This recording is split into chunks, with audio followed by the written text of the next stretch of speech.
Sejam bem-vindos novamente. Hoje nós vamos falar com o professor Tony Viana. É isso mesmo, nosso especial aqui com esse professor maravilhoso.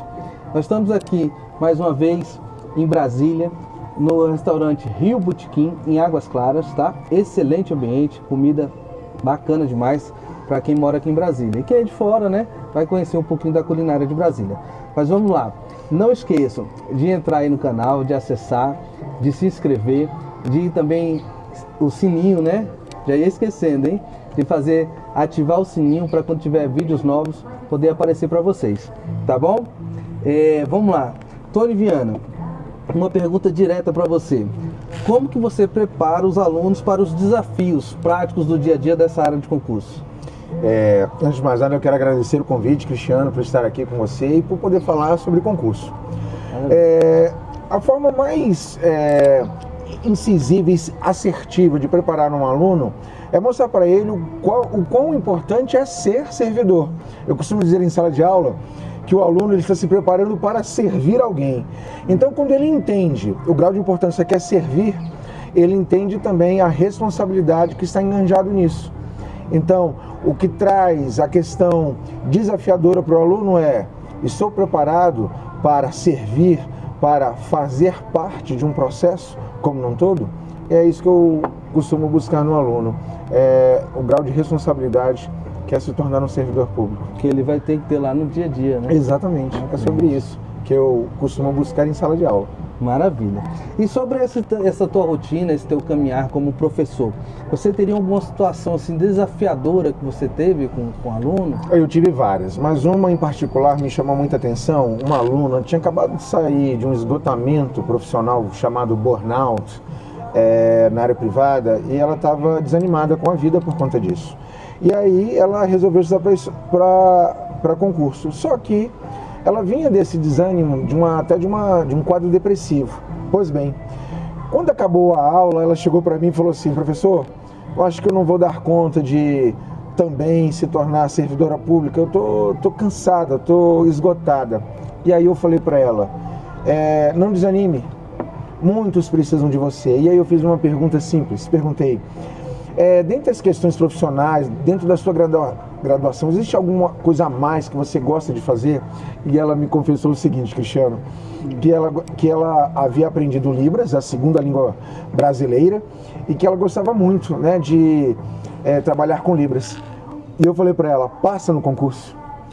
Passa no concurso e diga dentro do seu órgão público que você sabe Libras. E ela assim o fez. Que diferencial. Resultado, Cristiano, hoje, dentro do órgão público no qual ela é servidora, ela se tornou multiplicadora, Cristiano.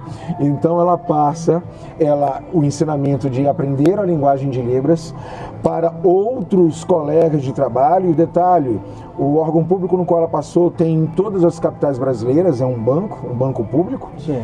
E resultado, ela vive viajando agora por conta de fazendo algo do que ela gosta, viu? Então ela se tornou servidora pública fazendo o que gosta. Isso foi uma situação desafiadora e confesso a você, muito me orgulha quando eu me lembro dessa história.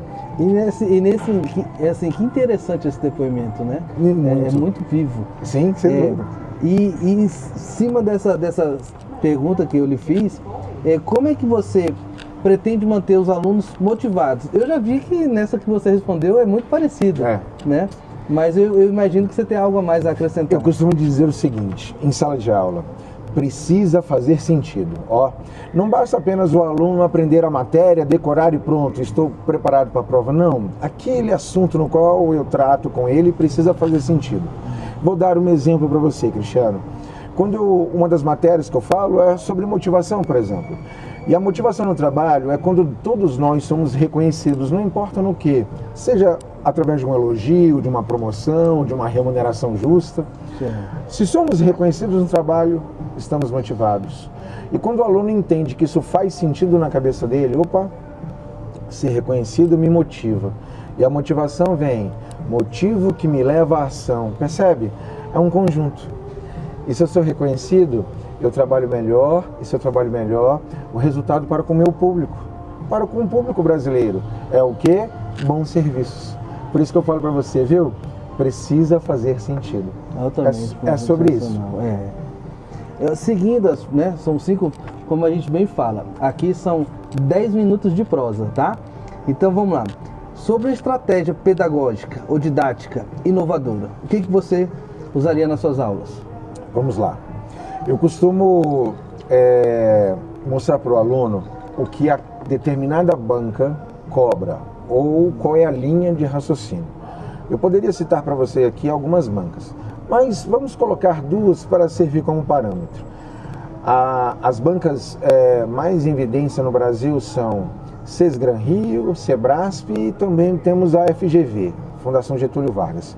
Mas eu quero destacar aqui Sesgran Rio, de concursos que estão em voga aí, como Caixa Econômica, Concurso Nacional Unificado, e o Sebrasp.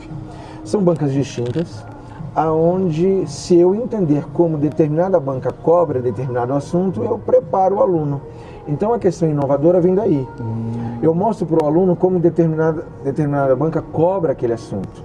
E aí, como eu falei para você agora há pouco, precisa fazer sentido. E eu dou um exemplo para você, Cristiano. Se nós pegarmos uma matéria como inteligência emocional. Inteligência emocional trata de como eu me vejo, que a gente chama de inteligência intrapessoal, e como eu vejo as pessoas em minha volta, a gente chama de inteligência interpessoal. Se a questão for se for da Sesgran Rio, como é que ela vai cobrar esse assunto? Ela cobra assim, ó. O ser humano, para se entender, ele precisa entender inteligência intra ou inter, viu? Ela é bem direta. Para se entender, intra, como eu falei para você agora há pouco. E como é que a Sebrasp, que se aprofunda, cobraria esse assunto? Cobraria assim, Cristiano. Falando necessariamente de inteligência intrapessoal, é importante saber a real necessidade do seu cliente, haja visto que para se vender um produto é necessário conhecer o cliente, viu? O início da pergunta fala de intra. E todo o resto tem sentido quando eu falo que para eu vender um produto, eu preciso realmente entender a necessidade. O resto da questão faz sentido. Mas o início fala de intra. E intra é você consigo mesmo, viu? Se eu não entender a fundo a matéria, eu não respondo, eu erro. Por quê? Porque a questão do Sebrasp, todo o final tem sentido, se eu tirasse o intra, te induzindo ao erro. Olha. Percebe? Então, a minha questão inovadora em sala de aula é mostrar exatamente isso para o aluno. Fantástico. Como é que a banca A cobra e como que a banca B cobra. E aí... Que é bem na prática. Exato, é isso, viu?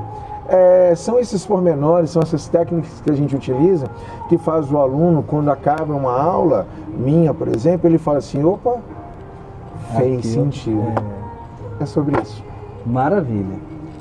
Gente, esse foi 10 minutos de prosa. A gente agradece. Mais uma vez, agradeço, tá? Eu que agradeço, Cristiano. Mais uma vez a oportunidade, viu? Isso. Ficamos por aqui. Um abraço e até o próximo. Tchau, tchau.